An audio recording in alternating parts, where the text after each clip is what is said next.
Hola queridos jóvenes, hoy se nos dio la oportunidad nuevamente de poder compartir la palabra de Dios con ustedes y también compartir una sesión más de Inverso. Es una semana bastante intrigante porque fue del tema aparentemente más difícil de la Biblia, que es el tema de profecía. Pero bueno, gracias a Dios se nos ha dado la oportunidad de poder venir a compartirlo con ustedes, así que estamos agradecidos con Dios por eso. También hoy estamos felices porque se nos ha dado la oportunidad de compartir con diferentes personajes, pero hoy hay una invitada especial y bueno, es una fiel integrante de Inverso. Ella es nuestra querida amiga Andrea Márquez. Bienvenida, Andrea, ¿cómo estás? Nerviosa, porque como tú lo dijiste, vamos a estar estudiando un tema bastante difícil a veces de entender, pero pues como jóvenes pienso que también necesitamos empaparnos de todo. Totalmente, sí. Andrea, ¿qué es lo que más te gustó de la lección de Escuela Sabática Inverso de esta semana? Me gustó que vi de una forma diferente, una perspectiva diferente, el don de profecía. Porque pues yo veía eso como algo, ¿sabes? Como, no sé, por allá de Jeremías. Y ahorita lo percibo de una manera un poco más cercana y veo el impacto tan grande que ha tenido en nuestra iglesia y para nuestra fe. Totalmente, sí. Nos preparamos para ver a Cristo venir por segunda vez, pero la manera más importante es cómo nos preparamos, a qué estamos dispuestos a negociar en casos de nuestra fe y demás. Andrea, una pregunta personalizada, ¿a qué te dedicas? Bueno, yo soy nutricionista dietista, Sí. Trabajo en un hospital, soy nutricionista clínica, a eso me dedico, a ver muchos pacientes. A ver, muchos pacientes. Normalmente, ¿cuántos pacientes atiendes al día? Depende, yo tengo 3 servicios, más o menos unos 60 pacientes. Uf, una sobrecarga Un de poquito. eso. Sí, muy bien. Entonces, para entrar en materia, quisiéramos, antes de que pudiésemos inclinar nuestro rostro y pudiésemos orar. Así que oramos, cariñoso Dios, te agradecemos, Señor, porque nos das la oportunidad de compartir palabra de vida con todos los jóvenes, adultos y hermanos que nos escuchan, no tan solamente aquí en la Asociación del Oriente Colombiano, sino en diversos lugares, Padre. Te agradecemos, Señor, porque tu amor es bueno, porque siempre nos escuchas. En el nombre de Jesús, amén. Amén. Muy bien, el don de profecía. Andrea, ¿qué entiendes tú por profecía? Pues yo pienso de profecía es como una revelación de algo que se va a presentar en el futuro y yo lo asocio directamente al plan de salvación. Sí, es como algo que Dios ha dejado para revelarnos su palabra y poder conocer su voluntad y lo que espera de nosotros a futuro o algunos acontecimientos que pueden pasar. Sí, totalmente. En la lección de Escuela Sabática Inverso esta semana se hablaba de 3 personajes al principio. Uno de esos personajes pues recibió una visión de Dios, la tomó a bien y la compartió. Pero hubo alguien llamado Hazen Foss, que fue llamado de diversas maneras y escogido por Dios, de hecho, para que pudiese compartir lo que era la visión que Dios le brindaba. Se le brindó, pero aún él la rechazó. Dijo, no quiero compartirla. Definitivamente se cerró emocionalmente a compartir esa creencia, ese mensaje que Dios le había podido regalar en ese momento. ¿Qué piensas tú al respecto de tener la verdad y no compartirla? Me parece que es difícil. Me recordó mientras leía la historia un poco a la historia de Jonás, porque algo similar le ocurrió. Dios le había dado un mensaje y Jonás no estaba de acuerdo con compartirlo, a pesar de que él sabía que era la verdad. Y pienso que en este caso el profeta o la persona que Dios escogió para compartir su palabra tiene una responsabilidad muy grande. Pienso que también es una prueba porque también tienes que obedecer a Dios en ese momento y no es sencillo a veces. En el caso de él, pienso que fue una decisión difícil también de tomar. Sería una guerra emocional porque, o sea, no se sentía tal vez apto para compartir tanto, quizás se enfrascó, bueno, nosotros aquí como que tratando de investigarle la vida a Hassan Foss, seguramente se puso a pensar mucho en sus pecados y el momento de ir a compartirlos se limitaba, ¿no? Sí, yo pienso que parte de su conciencia le daba muchas vueltas. Es que no es fácil, o sea, no es fácil tú siempre vas a... Es como una especie de autosabotaje tal vez que él se hizo, como que no era la persona más adecuada y aún así Dios lo había escogido para compartir un mensaje. Bueno, y dentro de esos tres personajes, pues también sale una mujer que de hecho tú debes conocer un poquitín. Se llama, y bueno, los jóvenes también que nos escuchan, pues también deben saber lo necesario porque es base sólida para nuestro programa y nuestra iglesia como tal, de principio a fin, sabiendo a dónde vamos y cuál es el destino nuestro. Definitivamente, si nosotros comprendemos de una verdad de alto nivel como es la que tenemos, realmente tenemos la oportunidad de salvarnos. Esta mujer llamada Elena de White, una mujer que aceptó el llamado de Dios. Una mujer admirable, o sea, sí. Una tesa completamente, todo el sentido de la palabra. Esa mujer dedicó su alma, toda su vida, de verdad al servicio de Dios.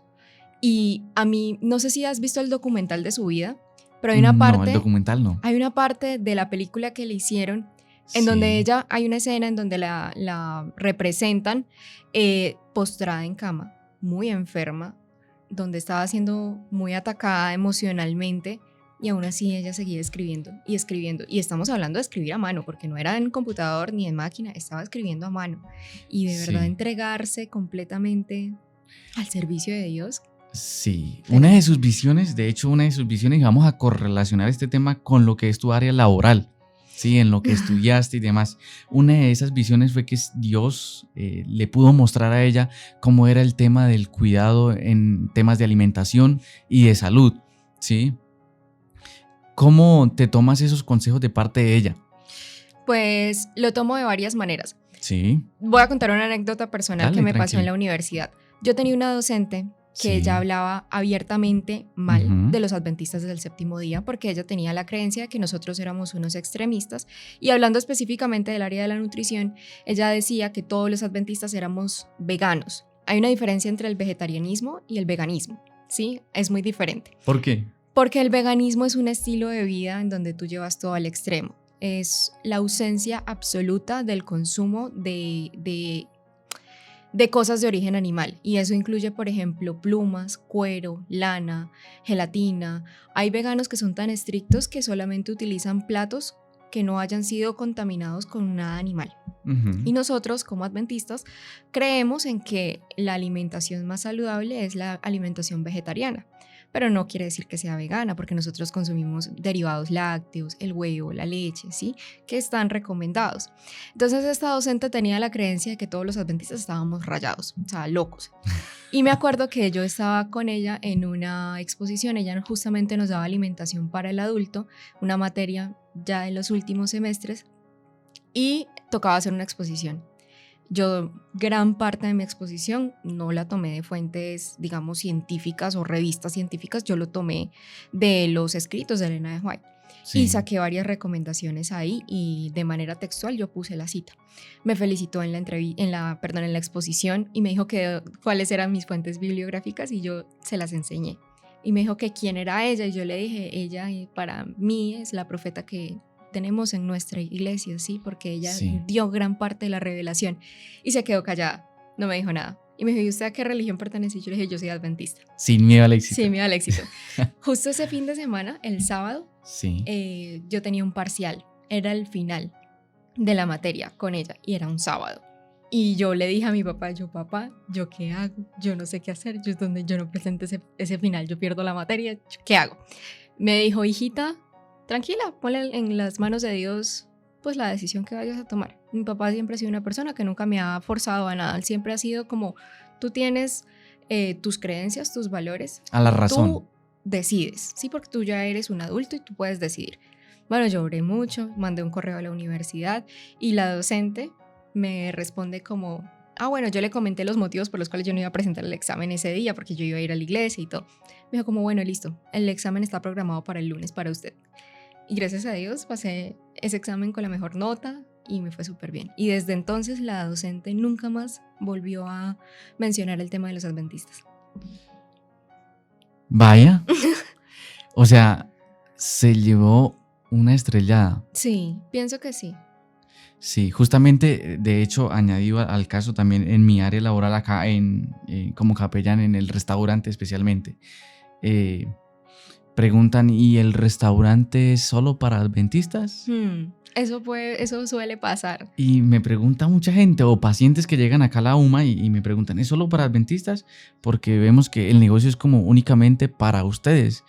Y no, esto está 100% abierto al público. Todo el mundo, claro. Y si, bueno, te voy a dar una probabilidad.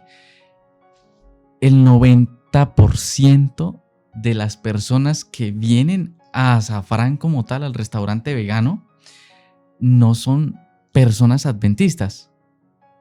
Bueno, y me preguntaría, ¿dónde están los demás adventistas? Uh-huh. Bueno, avancemos, sin temor guías mayores. Entonces, ese es el asunto.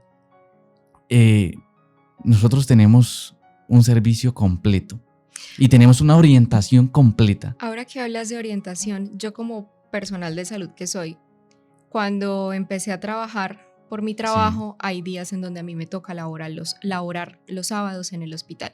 Sí. Y eso era un tema que a mí me generaba mucho conflicto, porque yo decía, de todas maneras estoy trabajando y yo soy consciente que trabajar en sábado pues no es lo adecuado. Desde que esté dentro de tus posibilidades, trabajar en sábado no es lo adecuado. Y esta semana, mientras leía El deseado de todas las gentes, sí, hay un capítulo que es en la sanación de un paralítico, me parece, o desde un ciego, creo que era el ciego.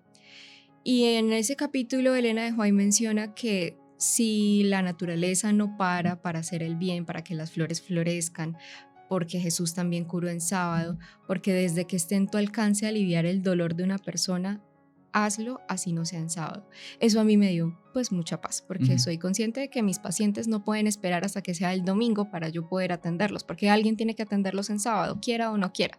Entonces desde que leí esa cita, igual hay muchos otros libros de salud que Elena de White menciona, creo que eso es una buena herramienta y una gran orientación para aquellas personas que, como en mi caso, pues les toque laborar en sábado por temas de su trabajo en salud. Eso sí, da mucha paz.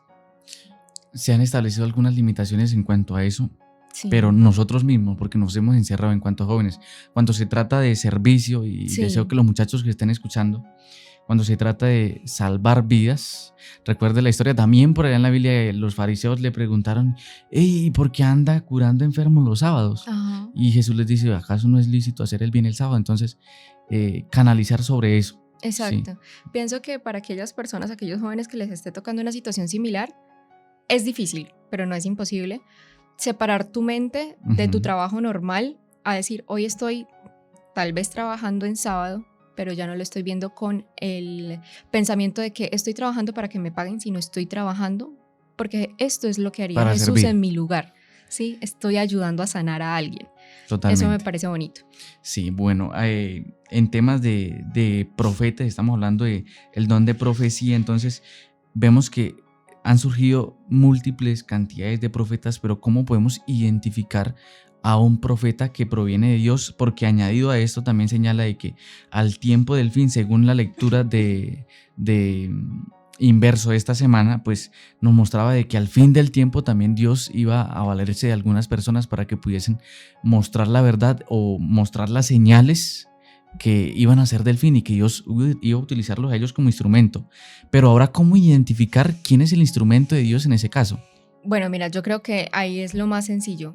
Cuando tú eres un buen conocedor de la Biblia y escuchas a una persona hablando de que es profeta, si esa persona, el mensaje que está predicando, es coherente en 100% con lo que dice la Biblia, es una persona que es confiable. Hablando específicamente del caso de Elena de White, mi Sí. papá usa mucho una frase Ujú. que yo se la voy a copiar y él la utiliza mucho en sus prédicas y él dice, si a Elena de White no la inspiró Dios, la inspiró el diablo y en ese caso el diablo se convirtió. Porque es que cuando tú lees tapa a tapa los escritos de Elena de White, tú te das cuenta que estos son 100% coherentes, confiables y están basados en la Biblia y todos sus libros están enfocados a exaltar el nombre de Dios. Entonces yo pienso que eso es una de las formas en las cuales nosotros podemos identificar cuándo es un verdadero profeta y cuándo no. O sea que si viene alguien y me dice, si usted diezma hoy tanto y en 15 días tendrá 4 veces más esa cantidad de dinero, entonces, ¿qué podrías decir? Pues desconfíe porque posiblemente lo van a, no sé, atracar. Sí, podría pensar eso. Aún así, no todo el que dice Señor, Señor, me sirve o alaba mi nombre, dice la palabra del Señor. Entonces, identificar la coherencia o la correlación que tiene Biblia con lo que lees. Yo también una vez hice fue en mi proyecto de grado que estuvimos aprendiendo algo de hermenéutica bíblica y mi proyecto de grado era el lenguaje charactérico según un escritor alemán, filósofo también. Entonces, ¿cómo te puedes dejar llevar por el lenguaje o la escritura de alguien? Sí. Sí, a veces nos enfocamos tanto en la lectura y he oído a estos muchachos y he hecho hermanos que nos escuchan. A veces tenemos una lectura mal dirigida, es decir, que nos dejamos llevar tanto por eso que nos perdemos en el libro y resulta que olvidamos la fuente principal. De hecho, lo aprendía de su papá, en clases con su papá, y me enseñó acerca de eso, de la relación de Elena de White con Biblia. Sí. Sí. Y hay otra cosa que pienso que es importante mencionar. Nosotros nunca hemos dicho que el espíritu de profecía esté por encima de la Biblia. O sea, sí, que el espíritu de profecía, y hablo específicamente de los libros de Elena de White, estén por encima o sustituyan el estudio de la Biblia. No, se tienen que estudiar los dos porque van de la mano. ¿Sí? Siempre van a estar basados primeramente en la Biblia porque son los escritos que Dios nos dejó para estudiar, pero nos dejó una ayuda adicional, un poco más actualizada a nuestros tiempos y que es muy hermoso leerlo, que es el espíritu de profecía. Mira, yo soy buena lectora, me encanta leer y en la cantidad de libros que leo, mi papá esta semana me hizo la pregunta de cuántos libros en promedio me leo al año. Más o menos el año pasado leí 14 y hace algunos años alcancé a leer 27 libros al año, eso es bastante. Y de la cantidad de libros que yo he leído, créeme que ninguno me hace llorar, como por ejemplo El deseo de todas las gentes. Y eso es un punto que me parece rescatable, porque algunos jóvenes dicen como, ay, es que estudiar el espíritu de profecía no es divertido, porque quizás estamos acostumbrados a otro tipo de lecturas, quizás no es tan divertido, pero conmueve y te llena el alma. Totalmente. Lo mismo pienso de los libros de profecía de Elena de White, porque justamente se adapta a mí.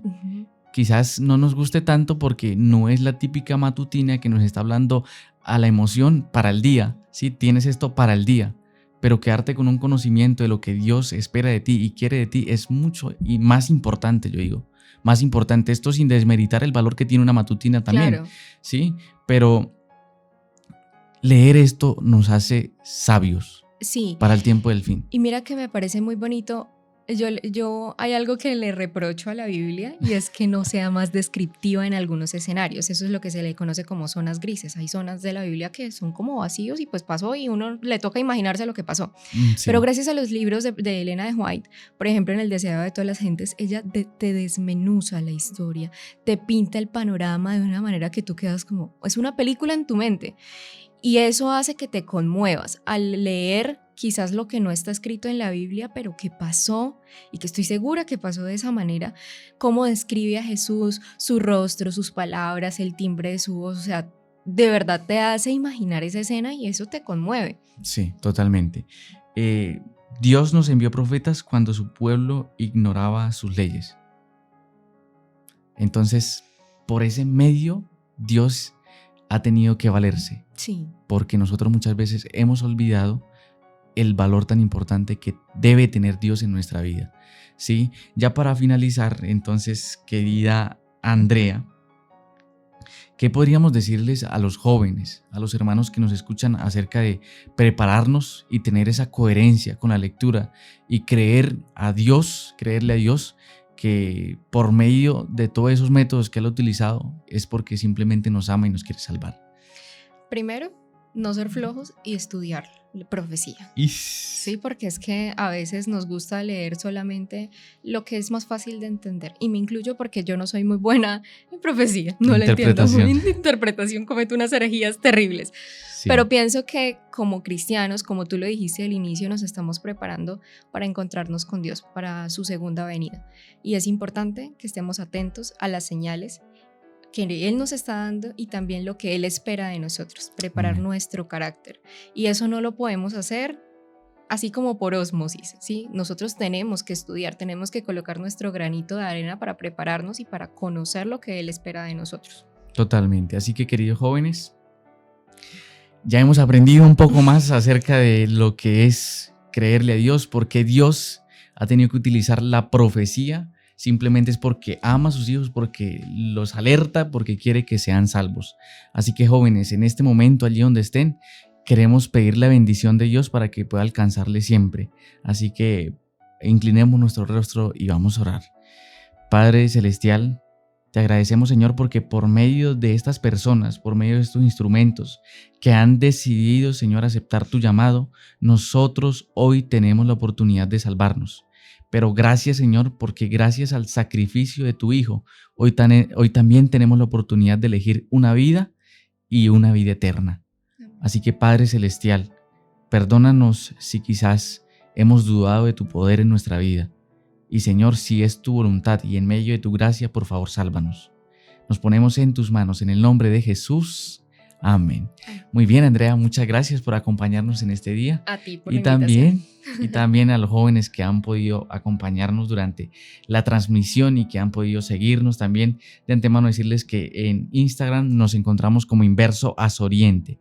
Pueden seguir nuestro repaso de lección, podemos seguir todos conectados y juntos también poder alumbrarnos el camino para poder salvarnos. Que Dios les bendiga.